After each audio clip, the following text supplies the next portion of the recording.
संध्यागार foundation सहर्ष प्रस्तुत करते हैं भारतीय संविधान की जनजागृति करने के लिए संविधान के बिंदु पर विषय लेकर एक नाट्य प्रस्तुति संविधान जागर। संविधान जागर कॉन्स्टिट्यूशन अवेयरनेस। इस लघु नाट्य के लेखक एवं गीतकार एम.एस. जांबुले, दिग्दर्शक डॉक्टर वीणा राउत, गायक और गायिका मिस्टर हरीश राउत, एम.एस. जांबुले और अनुजा मेंघड़। रिकॉर्डिंग चारुदत्त जिचकार, मधुरिका स्टूडियो, नागपुर। इसमें सहभागी होने वाले कलाकार एम.एस. जांबुले, प्राध्यापक भीमराव गायकवाड़, डॉक्टर मनीष वानखेड़े, डॉक्टर वीणा राउत, मंगला जांबुले, सुनंदा गायकवाड़, जया कलिहारी, वंदना धनविजय, नंदा पंचभाई, मनीषा पाटिल, रंजना लोखंडे और गुम्फा पाटिल। तो आइए प्रस्तुत करते हैं संविधान जागर।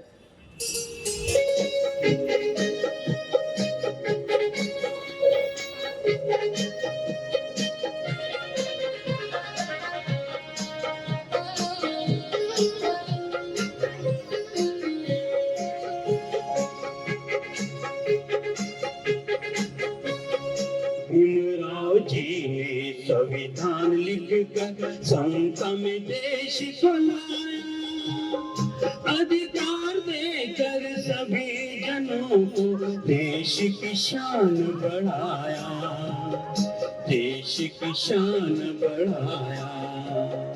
भीमराव जी ने संविधान लिखकर समता में देश को लाया, अधिकार देकर सभी जनों को देश की शान बढ़ाया, देश की शान बढ़ाया।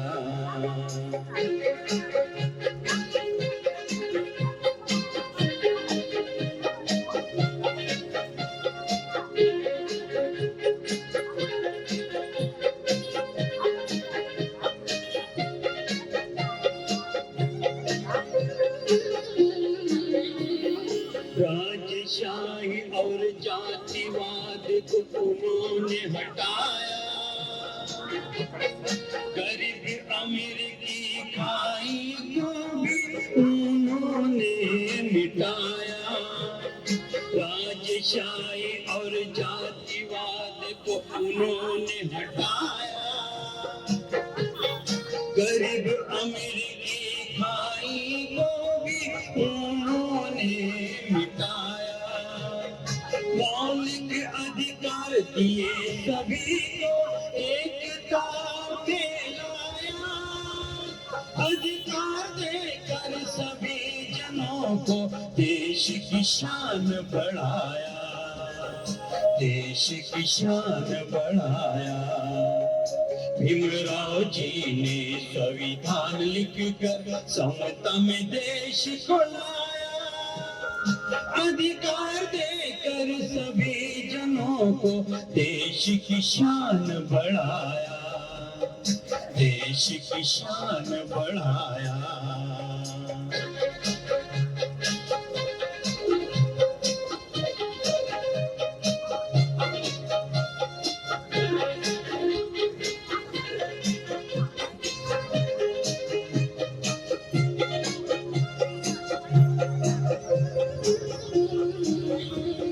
शोषण मुक्त किया महिला को बराबरी में आई, राष्ट्रपति और प्रधानमंत्री देश की महिला बनी।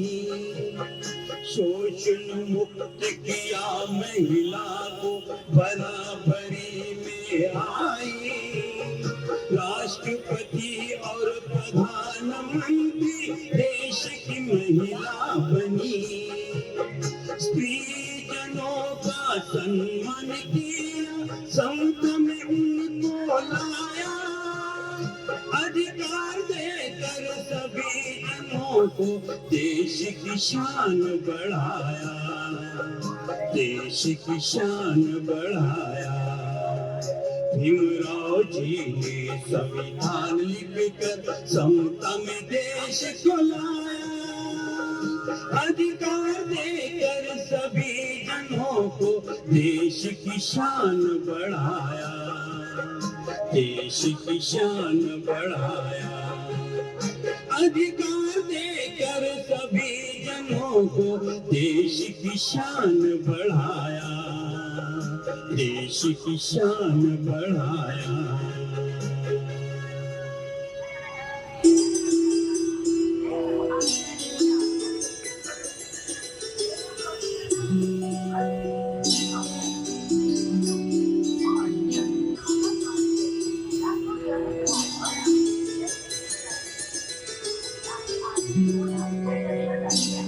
हम सभी ही आनंदित होकर खुशी मना रहे हैं, क्योंकि यह दिन हम सबके लिए आनंद का दिन है। आपने अच्छी बात की है। हम सारे इसलिए आनंद मना रहे हैं कि आज के ही दिन 26 नवंबर 1949 को संविधान मसौदा समिति के प्रमुख डॉक्टर बाबा साहब आम्बेडकर ने भारत के प्रथम राष्ट्रपति डॉक्टर राजेंद्र प्रसाद को संविधान बहाल किया था। यह दिन सभी भारतीयों के लिए महत्वपूर्ण है।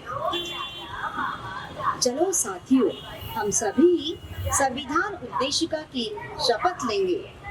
हम भारत के लोग भारत को एक संपूर्ण प्रभुत्व संपन्न समाजवादी धर्मनिरपेक्ष लोकतंत्रात्मक गणराज्य बनाने के लिए तथा उसके समस्त नागरिकों को सामाजिक, आर्थिक और राजनीतिक न्याय, विचार, अभिव्यक्ति, विश्वास, धर्म और उपासना की स्वतंत्रता, प्रतिष्ठा और अवसर की समता प्राप्त कराने के लिए तथा उन सब में व्यक्ति की गरिमा और राष्ट्र की एकता और अखंडता सुनिश्चित करने वाली बंधुता बढ़ाने के लिए दृढ़ संकल्प होकर अपनी संविधान सभा में आज तारीख 26 नवंबर 1949 को एक द्वारा इस संविधान को अंगीकृत, अधिनियमित और आत्मार्पित करते हैं। जय संविधान। भारतीय संविधान का इतिहास बहुत ही महत्वपूर्ण एवं रोचक है। स्वतंत्र भारत में हमारा जन्म हुआ। इस सार्वभौम संस्था के हम सदस्य हैं। मतदान का हमें अधिकार है। देश के व्यवहार की जानकारी संविधान में है। ज्योतिराव फुले कहते हैं कि स्त्री पुरुष जन्म से ही स्वतंत्र और सभी अधिकार के लिए काबिल है। संविधान के बारे में जानकारी दीजिएगा। संविधान की जरूरत इसलिए है कि मानव समाज में रहते हुए उनके स्वातंत्र्य पर निर्बंध लादे गए थे। जीवित जनों की सुरक्षा, शांतता, नागरिक जीवन से दूर, जुल्म, अत्याचार एवं शोषण से मुक्त करने के लिए भारत स्वतंत्र होने के बाद देश का विकास और नागरिकों को उनकी सुरक्षा देने के लिए संविधान की जरूरत थी। संविधान साथियों, ये संविधान हम सभी का सुरक्षा कवच है। निर्णय प्रक्रिया में महत्व का सहभाग, अपने हक और कर्तव्य के बारे में जागरूकता निर्माण करना संविधान का उद्देश्य है। अनुच्छेद 79 के तहत संसद की स्थापना की गई। लोकसभा और राज्यसभा संघ राज्य का कामकाज देखती है।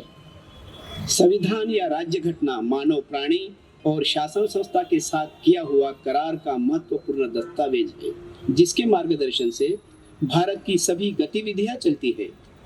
अनुच्छेद 52 के तहत भारत का एक राष्ट्रपति होगा।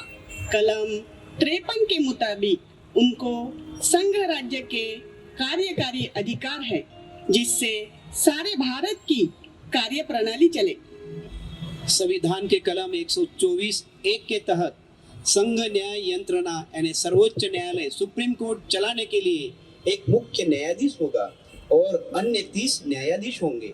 124(2) के तहत सर्वोच्च न्यायालय के न्यायाधीश का चयन राष्ट्रपति द्वारा किया जाता है। अनुच्छेद 124(c) के तहत राष्ट्रपति स्वाक्षरित और स्वयं मुद्रांकित पत्र से चयन करता है। न्यायाधीश का कार्यकाल उनकी उम्र के 65 साल तक होता है।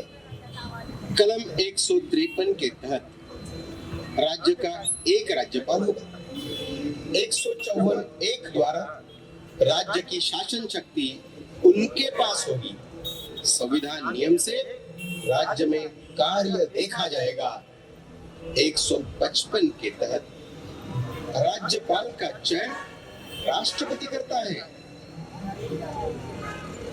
प्राचीन काल में भारतीय न्याय यानी विधि व्यवस्था पर दो विचारधारा का प्रभाव था, वैदिक विचारधारा और दूसरी अवैदिक विचारधारा। वेद, स्मृति ग्रंथ, कुरान और अन्य शास्त्र के नियम को ही कायदा माना जाता था। कायदा यानी धर्म, धर्म यानी कायदा, यह संकल्पना थी। अवैदिक विचारधारा लोकतांत्रिक गणराज्य, जन कल्याण, जन सहभाग, समानता का पुरस्कार करती है। माउंटबेटन योजना के मुताबिक ब्रिटिश संसद ने भारतीय स्वतंत्रता अधिनियम 1947 को पास किया। स्वशासित राष्ट्र के लिए 15 अगस्त 1947 यह तिथि तय की गई। सभी भारतीयों के लिए यह स्वर्णिम दिन था। स्वतंत्रता अधिनियम के तहत 14 और 15 अगस्त 1947 को पाकिस्तान और भारत दो राष्ट्र बने। भारत के पहले प्रधानमंत्री पंडित जवाहरलाल नेहरू बने और पाकिस्तान के प्रधानमंत्री लियाकत अली खान बने। स्वतंत्रता का आनंद और संविधान के आनंद से लोग प्रफुल्लित हुए। सारे भारत में शहरी और ग्रामीण लोगों ने खुशियां जताई।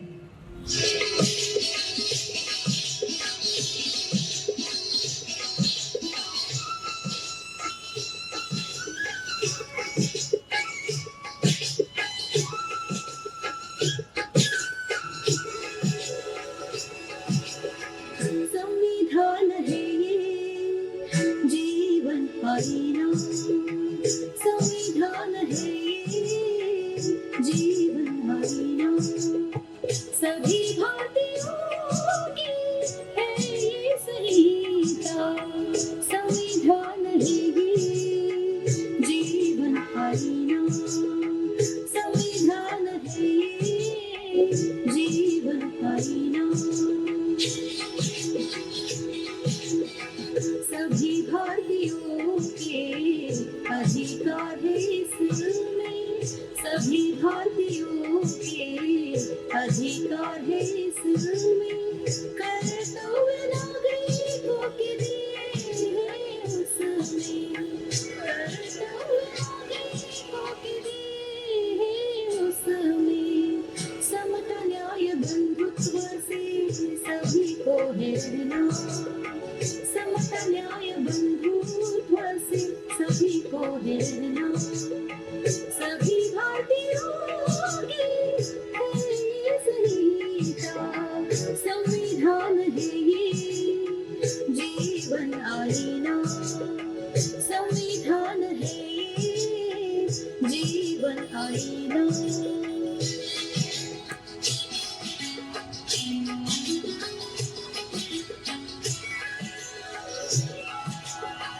दुर्बल का विकास करना कलम है संविधान में,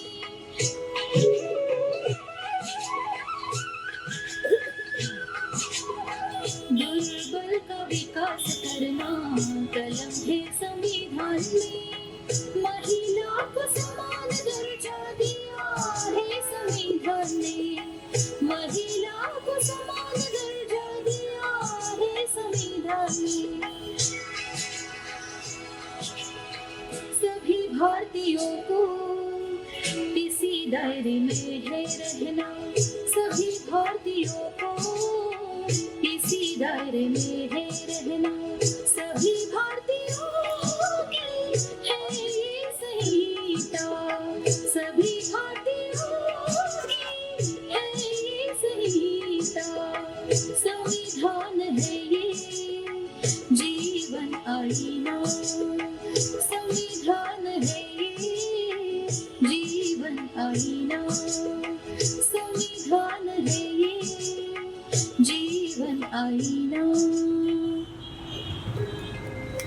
ब्रिटिश सत्ता से करीब 150 साल के बाद मुक्त होने का आनंद अलग था। अपनी संस्कृति, भौगोलिक विरासत, सभी धर्मों में सामंजस्य कैसा बनाए, इस पर चर्चा होने लगी। संविधान मसौदा समिति का गठन होने पर लोगों की आशाएं बढ़ी। वे अपने उज्जवल भविष्य के बारे में सोचने लगे। सभी धर्म और संप्रदाय के लोगों में संवैधानिक अधिकार के लिए कंपटीशन लगी थी। संविधान मसौदा समिति में किन सदस्यों का चयन हुआ था? संविधान मसौदा समिति में 7 सदस्य का चयन किया था, जिसमें doctor Baba Saheb Ambedkar, L Gopal Swami Ayyangar, Alladi Krishna Swami Iyer, K N Munshi, Syed Mohammad Sadulla, B N Mitter और डीपी खैतान थे। साथियों, डॉक्टर बाबा साहब अम्बेडकर के मित्र और संविधान मसौदा समिति के सदस्य टीटी कृष्णमाचारी ने संविधान सभा में कहा कि 7 सदस्य में से एक ने सभागृह का राजीनामा दिया, एक का मृत्यु हुआ, दूसरा अमेरिका गया, एक सदस्य राजकारण में गया, 2 जन सेहत अच्छी नहीं होने के कारण दिल्ली के बाहर थे। अंत में संविधान मसौदा बनाने का काम अकेले डॉक्टर बाबा साहब अम्बेडकर पर आया। सलूट करते हैं उस प्रकांड पंडित और ज्ञान सागर को। डॉक्टर बाबा साहब अम्बेडकर अमर रहे, अमर रहे। अटूट देश प्रेम, देश के प्रति श्रद्धा और भारतीय नागरिकों का उत्थान करना ही डॉक्टर बाबा साहेब अम्बेडकर का ध्येय था। विशेषतः देश के वंचित लोगों का एवं पिछड़ों का उत्थान करना ही उनका ध्येय था। देश के विद्वान, राजकीय, शिक्षणविद, विधि विशेषज्ञ, इन लोगों ने कई बार डिबेट्स करके अनुच्छेद निर्माण किए। 25 नवंबर 1949 के भाषण में संविधान सभा में उन्होंने कहा कि सामाजिक और आर्थिक विषमता नष्ट नहीं हुई तो पार्लियामेंट्री लोकशाही के टुकड़े टुकड़े हो जाएंगे, ऐसा इशारा दिया। संविधान में 395 कलम 22 विभाग में दिए हैं। अब उनकी संख्या 470 है और 25 भाग में है। संविधान का मसौदा पूरा होने में 2 साल 11 माह और 18 दिन का समय लगा। भारत का संविधान विश्व के संविधान में उच्चतम संविधान माना जाता है। कई देशों ने इससे प्रेरणा ली है। संविधान सभा में काफी डिबेट्स के बाद इसे फाइनल किया। करीब 45 विद्वानों ने कहा कि डॉक्टर बाबा साहेब अम्बेडकर जी ने उच्चतम कार्य किया है। उनकी सभी ने सराहना की। उद्देश्य पत्रिका में स्वीकृत किया कि भारतीय सार्वभौम स्वतंत्र गणराज्य रहेगा। स्वतंत्रता है, लेकिन मसौदा समिति ने सार्वभौम गणराज्य यह शब्द स्वीकार किया। सार्वभौम शब्द में ही स्वतंत्रता है। समिति ने बंधुता शब्द ही लगाया, क्योंकि भारत में बंधुभाव और एकता की जरूरत है।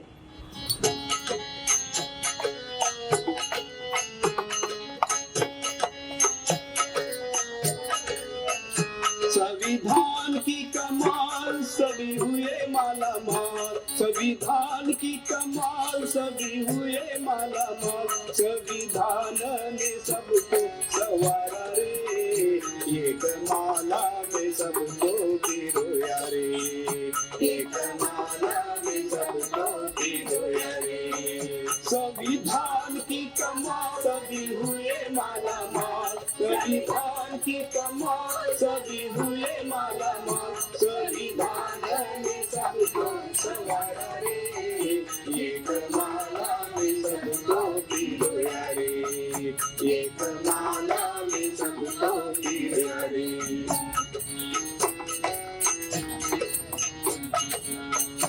भारत में जातिवाद ऊंचे नीचता का भेद, भारत में जातिवाद ऊंचे नीचता का भेद, गरीब अमीर में भेद धर्मांधता का खेल, गरीब अमीर में भेद धर्मांधता का खेल,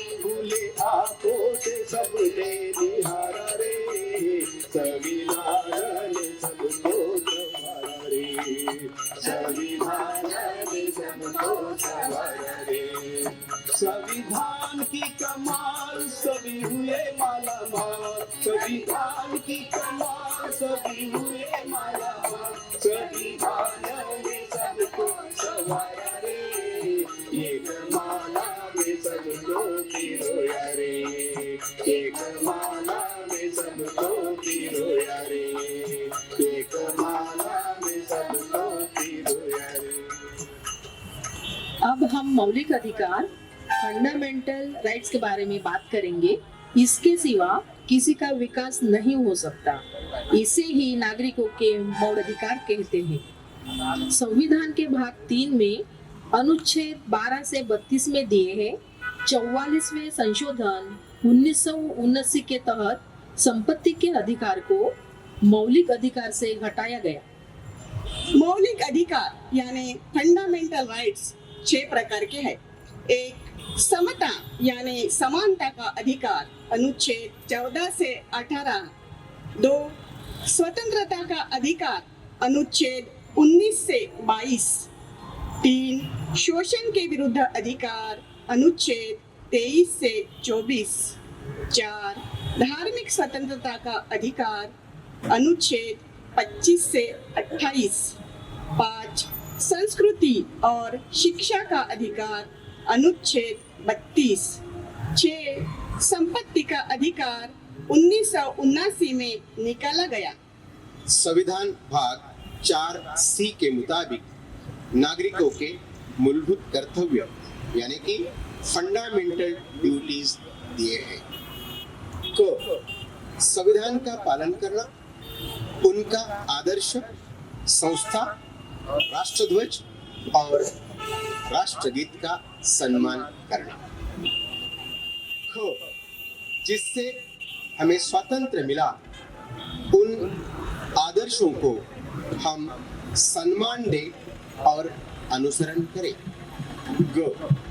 भारत की सार्वभौमता, एकता, एकात्मता को बढ़ाकर उनका संरक्षण करता है। देश का संरक्षण करना, जब कहा जाए तब राष्ट्रहित के लिए सेवा देना। अंग, धार्मिक, भाषिक और प्रादेशिक वर्ग भेद को छोड़कर सभी वर्ग के लोगों के साथ सामंजस्य और बंधुता बढ़ाना। अपनी सम्मिश्र संस्कृति, समृद्ध इतिहास को सुरक्षित करें।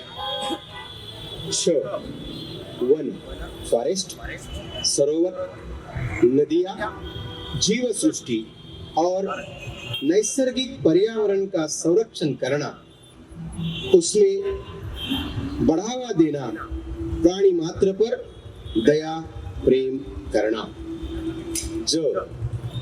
विज्ञान निष्ठ भाव, मानवतावाद, संशोधन विचार और सुधारणा का विकास करना। सार्वजनिक संपत्ति का रक्षण करना, हिंसाचार को त्यागना। राष्ट्र की तरक्की हो, उपक्रम बढ़े, उसके लिए व्यक्तिगत एवं सामुदायिक प्रयास करें। तो माँ बाप ने अपने बालक को 6 से 14 साल तक शिक्षण देना चाहिए। महिला उत्थान के लिए संविधान में क्या प्रावधान है, बताइए। हजारों साल से महिलाओं का शोषण हो रहा था। पर्दा पद्धति, सती प्रथा, बाल विवाह जैसी कुप्रथा थी और संविधान ने उनको मुक्त किया। संविधान के अनुच्छेद 23 के तहत महिलाओं को अधिकार दिए गए। समान मेहनताना यानी समान वेतन, गरिमा और शालीनता का अधिकार, महिलाओं को अपमानित ना करे, ऑफिस और कार्यस्थल पर शोषण की सुरक्षा, घरेलू हिंसा के खिलाफ अधिकार, पहचान जारी नहीं करने का, मुफ्त कानूनी मदद, रात में महिला को गिरफ्तार ना करे, वर्चुअल शिकायत करने का अधिकार, ये सब दिए गए। महिलाओं का विकास होना चाहिए, इसलिए डॉक्टर बाबा साहेब अम्बेडकर ने हिंदू कोड बिल संसद में पेश किया था, लेकिन किसी भी सदस्य ने उनको सपोर्ट नहीं किया। अंत में उन्होंने मंत्री पद का इस्तीफा दिया। यह शोकांतिका है। बाहर से महिला के प्रति दिखावा करना, लेकिन अंदर से उनका मन विषारी है। साथियों, मजदूर लोगों के काम करने के 12 घंटे निर्धारित थे, लेकिन जब डॉक्टर बाबा साहब अम्बेडकर भारत के पहले श्रम मंत्री और कानून मंत्री बने, तब डॉक्टर बाबा साहब ने मजदूरों की सेहत का ख्याल रखते हुए 12 घंटों में से 4 घंटा कम करके 8 घंटों का प्रावधान किया।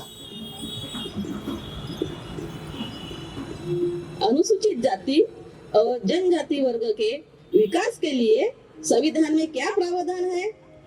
संविधान में कलम 341 और 342 के तहत अनुसूचित जाति और जनजाति के कल्याण हेतु प्रावधान किया है। शिक्षा के लिए पहली से पीजी तक शिष्यवृत्ति दी जाती है। बाहर देश में उच्च शिक्षा हेतु मदद की जाती है। Medical, engineer, IIT, IIM service में 15% और 7.5% आरक्षण है। सामाजिक न्याय विभाग एवं आदिवासी कल्याण विभाग राज्य में स्थापित किए हैं। अनुसूचित जाति और जनजाति वर्ग का उत्पीड़न नहीं होना चाहिए, उसके लिए एट्रोसिटी एक्ट बनाया गया। जब डॉक्टर बाबा साहब अम्बेडकर कामगार मंत्री थे, तब महिलाओं के लिए विशेष मातृत्व अवकाश यानी कि छुट्टियों की व्यवस्था डॉक्टर बाबा साहब ने की थी। उसी के तहत 2017 में संवैधानिक सुधार होकर 26 सप्ताह यानी कि लगभग 6 से 6.5 माह की छुट्टियों का प्रावधान किया है। इसलिए हम महिलाओं को डिलीवरी के लिए 6 माह की छुट्टियां मिलती है। अनुच्छेद 338 के तहत अनुसूचित जाति राष्ट्रीय आयोग निर्माण किया गया। अध्यक्ष उपाध्यक्ष का चयन राष्ट्रपति द्वारा किया जाता है। योजनाओं के मूल्यांकन, अधिकार, संरक्षण से वंचित रखने पर आयोग इंक्वायरी करके कार्यवाही करता है। अनुच्छेद 338C के तहत अनुसूचित जनजाति राष्ट्रीय आयोग का निर्माण किया गया है। राष्ट्रपति द्वारा पदाधिकारियों का चयन किया जाता है। आर्थिक, सामाजिक एवं संरक्षण के बारे में अगर हनन हुआ तो न्याय देने का कार्य यह आयोग करता है।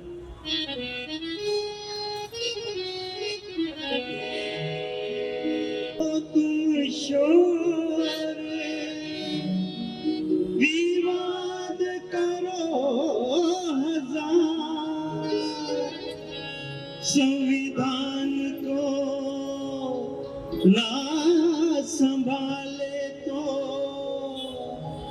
गुलाम सा होगा। संविधान की रक्षा करो वो तुम्हारी करेगा। संविधान की रक्षा करो वो तुम्हारी करेगा। तुम खामोश बैठोगे तो देश बर्बाद होगा। संविधान की रक्षा करो वो तुम्हारी करेगा। संविधान की रक्षा करो वो तुम्हारी करेगा। तुम खामोश बैठोगे तो देश बर्बाद होगा। संविधान की रक्षा करो वो तुम्हारी करेगा। संविधान की रक्षा करो।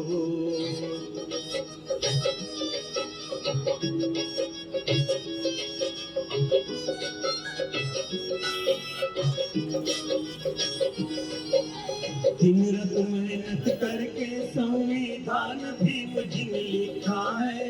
भारतीयों को एकता में उन्होंने लाया है।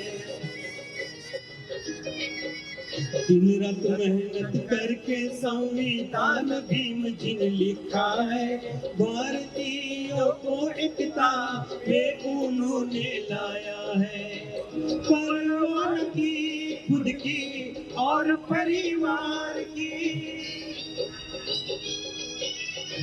परवाह न की खुद की और परिवार की, ख्वाहिश थी उनकी देश कल्याण की।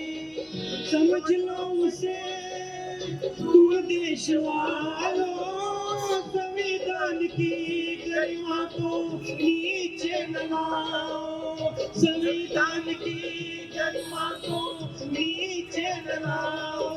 संविधान सबका साथी है, सम्मान करो तुम उसका, संविधान की रक्षा करो वो तुम्हारी करेगा, संविधान की रक्षा करो वो तुम्हारी करेगा। तुम खामोश बैठोगे तो देश बर्बाद होगा, संविधान की रक्षा करो। साथियों, महिलाओं को उनके काम के स्थल पर प्रसाधन समस्याओं के लिए दिक्कत ना हो, इसलिए डॉक्टर बाबा साहब ने उनके काम की जगह पर स्वच्छता गृह की व्यवस्था का प्रावधान किया तथा बच्चों के लिए पालनाघर निर्माण करने के आदेश दिए। कलम 214 के तहत राज्य में उच्च न्यायालय, हाई कोर्ट स्थापित किए गए। राष्ट्रपति के अध्यादेश से ही न्यायाधीश का सिलेक्शन होता है। 340 अनुच्छेद के तहत ओबीसी का आर्थिक, शैक्षणिक, सामाजिक विकास एवं आर्थिक उत्थान करने के लिए संविधान में प्रावधान किया है। 27% आरक्षण होने के बावजूद भी उनका उत्थान नहीं हुआ, यह शोकांतिका है। आरक्षित समुदाय जैसे SC, ST, OBC को निर्वाह के लिए भूमिहीन करके जमीन दी जाती है। यह प्रावधान डॉक्टर बाबा साहब अम्बेडकर ने किया है। देश का किसान संपन्न हो, देश बलशाली हो, उसके लिए डॉक्टर बाबा साहब अम्बेडकर जी ने बड़े जलाशय का निर्माण किया। उनकी वजह से बड़े जलाशय जैसे हीराकुंड, भाखड़ा नांगल का निर्माण हुआ। अनुसूचित जाति, अनुसूचित जनजाति आयोग, OBC आयोग और उन वर्ग के सामाजिक, सांस्कृतिक, शैक्षणिक, राजकीय विकास के लिए संविधान में प्रावधान किया। यह अच्छी बात है, लेकिन 72 साल में इन वर्ग का क्या विकास हुआ? यह गंभीर सवाल है। इसका एक ही कारण है कि इस वर्ग के प्रतिनिधि और जनता में जागरूकता नहीं है। यह दुख की बात है। सही सवाल किया है आपने। SC, ST, OBC, VJNT और माइनॉरिटी मिलके 90% होते हैं, फिर भी गुलाम का जीना जी रहे हैं। 10% लोगों के हाथ में सत्ता है और 90% उनके अंडर काम कर रहे हैं। जब तक ये सभी संगठित नहीं होंगे तब तक गुलाम ही रहेंगे। संविधान में धर्म का अधिकार मौलिक अधिकारों में दिया गया है, फिर भी धर्मांतर पर रोक लगाया जाता है। ये असंवैधानिक है, संविधान का अवमान है। कोई भी नागरिक कोई भी धर्म अंगीकार कर सकता है या छोड़ सकता है, ये उसकी स्वतंत्रता है। कलम 1 में हम भारत के लोग कहाँ हैं, यानी we the people of India, संविधान मसौदा समिति ने स्वीकार किया है। इसमें सभी धर्म के लोगों का सहभाग है, फिर भी हिंदुस्तानी बार बार कहा जाता है। यह लोगों को भ्रमित करने का तरीका है, ये असंवैधानिक है। संविधान लागू होने को करीब 72 साल हुए हैं। संविधान डिबेट में जवाहरलाल नेहरू, T. कृष्णमाचारी, सरदार वल्लभ भाई पटेल, डॉक्टर बाबा साहब अम्बेडकर इन्होंने भाग लिया था। संविधान समिति ने ये स्वीकार किया कि हम भारत के लोग ही कहेंगे, इसलिए हिंदुस्तान कहना उचित नहीं। संविधान ने महिलाओं के लिए उनके उत्थान के लिए प्रावधान किया है। उसके वजह से हमारी बहनें राष्ट्रपति प्रधानमंत्री हुई है, लेकिन ग्रामीण और शहर में रहने वाले पिछड़ी बहनों की स्थिति में कोई बदल नहीं हुआ। यह दुख की बात है। धर्म ने महिलाओं को सती बनाया और संविधान ने महिलाओं को प्रधानमंत्री और राष्ट्रपति बनाया, तो रक्षा किसकी करनी चाहिए, धर्म की या संविधान की? हाँ, संविधान की। संविधान हमारा सब कुछ है। कोई भी अधिकारी या मंत्री को आप शासकीय काम के बारे में पूछ सकते हैं। यह संविधान ने दिया हुआ अधिकार है। राष्ट्रपति से लेकर ग्राम सेवक या सरपंच को एक नागरिक के रूप में हम सवाल कर सकते हैं, लेकिन हम खुद भी नहीं करते और उनको दोषी मानते हैं। हम लोग अगर जागरूक रहे तो सत्य शासन होगा, लेकिन हमें खुद सच्चे रहना जरूरी है। साथियों, बड़े विनम्रता से आप सभी को कहना है, ये कहना है कि संविधान मसौदा समिति के प्रमुख और सदस्य अभी हमारे साथ नहीं है, लेकिन उन्होंने संविधान सुरक्षा की जिम्मेदारी हम पर दी है। संविधान का एक एक पुर्जा निकाल कर कमजोर कर रहे हैं और हम सभी खुली आंखों से देख रहे हैं। यह शर्म की बात है। भाइयों और बहनों, आज ही सतर्क हो जाइए, नहीं तो कल का दिन अंधकारमय होगा, अंधकारमय होगा, अंधकारमय होगा। डॉक्टर बाबा साहब ने 25 नवंबर 1949 को संसद में अपील की थी कि यह संविधान बहुत ही मेहनत से लिखा है, आप इसका सही इस्तेमाल करें। इस कारवां को आगे नहीं ले जा सकते तो मत ले जाना, लेकिन पीछे मत लाना, पीछे मत लाना।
समता सैनिक दल यांचे आम्ही आभार मानतो की आज संविधान जागरचा 73वा प्रयोग आहे। हे प्रयोग आम्ही भूतानमध्ये सुद्धा केले, मलेशियाला सुद्धा गेलो होतो आणि पूर्ण भारतामध्ये संविधान जागर डॉक्टर बाबासाहेब आंबेडकर यांनी संविधान लिहिलं, त्याच्या सत्ताधार फाउंडेशनच्या माध्यमातून संविधान जागरचा टीम आहे, आम्ही याचा प्रचार आणि प्रसार करीत आहोत। मी सर्वांचा परिचय थोडक्यामध्ये आपल्यासमोर करून देत आहे। तर सर्वात पहिले गुंपा पाटील आहेत, आमच्यासोबत असतात, सोशल ॲक्टिव्हिस्ट आहेत, धार्मिक आहेत आणि आम्ही गुजरातमध्ये दिल्ली, बरोडा, अहमदाबादला सुद्धा गेलो, तिथे आलेले आहेत। त्यानंतर जया कलिहारी मॅडम, त्या मेडिकल कॉलेजला ऑपरेशन थिएटरला नर्सिंग म्हणून त्या काम करत आहे आणि रात्रंदिवस ड्युटी करून सुद्धा त्या आमच्यासोबत येतात। आज त्यांची ड्युटी दुपारी 2:30 वाजता आली आणि आम्ही 3 वाजता इकडे आलो, तर त्यामुळे आपण त्यांना सुद्धा टाळ्या देऊन त्यांचं आपण स्वागत करूया। त्यानंतर नंदा पंचभाई मॅडम, त्या पण सोशल ॲक्टिव्हिस्ट आहेत, बऱ्याच धावपळ करतात आणि आज सुद्धा त्या आलेल्या आहेत, आमच्यासोबत पूर्ण भारतामध्ये त्या सहकार्य करतात। त्यानंतर सुनंदा गायकवाड मॅडम, त्या बॉक्सरच्या ॲक्टिव्हिस्ट आहेत आणि आमच्यासोबत पूर्ण भारतामध्ये त्या सहकार्य करतात। मनीषा पाटील, अंगणवाडीमध्ये त्या तुमच्या जे काही आता आंदोलन सुरू आहे 2 महिन्यापासून, त्याच्या व्हाईस प्रेसिडेंट आहेत आणि त्या सर्व ऍक्टिव्हिटीज करून आमच्यासोबत कोऑपरेट करत असतात. परत आपण त्यांचं स्वागत करूया. त्यानंतर वंदना धनविजय मॅडम, त्या सुद्धा नेहमी सर्व घरचे कामं करून आमच्यासोबत सहकार्य करत असतात. त्यानंतर मिसेस मंगला जांभुडे, त्यांचं फार सहकार्य आहे, सर्वांना घेऊन चालतात आणि त्यांचं सहकार्य आम्हाला मिळत असते. त्यानंतर doctor MS Wankhede sir, Dhanwate national कॉलेजमधनं ते इंग्रजीचे प्राध्यापक म्हणून रिटायर झालेले आहेत. त्यांनी इंग्लिश लिटरेचर आणि लिंग्विस्टिक या 2 विषयामध्ये PhD केली आहे. त्यांच्या अंदर 17 विद्यार्थ्यांनी PhD केलेला आहे आणि 20 विद्यार्थ्यांनी MPhil केले आहेत. असे विद्वान लोक सुद्धा आमच्यासोबत आहे, आम्हाला गर्व आहे. त्यानंतर प्राध्यापक भीमराव गायकवाड सर, समाजशास्त्राचे जे प्राध्यापक होते, रिटायर झाले आणि त्यांनी 5 कविता संग्रह लिहिलेले आहेत, 1 ग्रंथ प्रकाशित केलेला आहे आणि सौरभला, बहुजन सौरभला एक कवितेचं ते सत्र चालवत असतात, स्तंभ लेखक आहेत. तर असे सर्व साहित्यिक, नर्सिंगमध्ये काम करणारे विविध क्षेत्रातील लोक आमच्यासोबत जुळलेले आहेत. मी MS जांभुळे, पुणेवरून रिजनल डायरेक्टर गोवा आणि महाराष्ट्र 2 राज्याचा मी डायरेक्टर म्हणून रिटायर झालो. 10 वर्ष झालेत, मी अजून 17 वर्षाचा आहोत आणि पूर्ण भारतामध्ये सर्व टीम आहे, यांच्यामुळे आम्ही ऍक्टिव्ह. हे 4थं नाटक आहे आमचं. याच्या अगोदर आम्ही मॉरिससला पण नाटक केलेलं आहे, मराठीमध्ये आहे. बाबासाहेबाची धम्मक्रांती, मुक्तिपथ असे बरेचसे प्रयोग केलेले आहेत आणि संविधानाच्या प्रयोगाला चांगला रिस्पॉन्स मिळून राहिलेला आहे. उद्याला आम्ही डॉक्टर वानखेडे सर यांच्या गावाकडे आम्ही जाऊन राहिलो. तिथे त्यांच्या माध्यमातून बाबासाहेब आंबेडकर, भगवान बुद्धाच्या मूर्तीची प्रतिष्ठापना आहे आणि विहाराचं सुद्धा बांधकाम आहे. नंतर त्याचप्रमाणे त्यांचं जे गाव आहे, छोटंसं मोठं गाव, चंदनखेडेला, विलोडा त्यांचं गाव आहे. चंदनखेडेला त्यांनी एक 10 लाखाचं म्हणजे खर्च करून विद्यार्थ्यांसाठी वाचनालय ते बनवत आहेत. तर त्यांचं सुद्धा धन्यवाद. रिटायर झाल्यानंतर आम्ही सुद्धा चिमुरकडे, माझं गाव आहे, जांभूळघाटला 2013ला आम्ही वाचनालय सुरू केलं. 7-8 विद्यार्थी झाले, निघालेत, त्याच्यातनं 5 झाले, म्हणजे काही नोकरीला लागले आणि 30-35 विद्यार्थी रात्रंदिवस अभ्यास करत असतात. आणि खरंच या सर्व टीमचं मी सर्वांच्या तर्फे मी आभार मानतो, कारण त्या जर आल्या नाही तर आमचं नाटक काही होणार नाही. त्यामुळे खरंच त्यांचे मी शतशः धन्यवाद देतो आणि आपले सर्व समता सैनिक दलाच्या सर्व सैनिकांचा मी आभार मानतो की तुम्ही आम्हाला चान्स दिलेला आहे. धन्यवाद. जय भीम.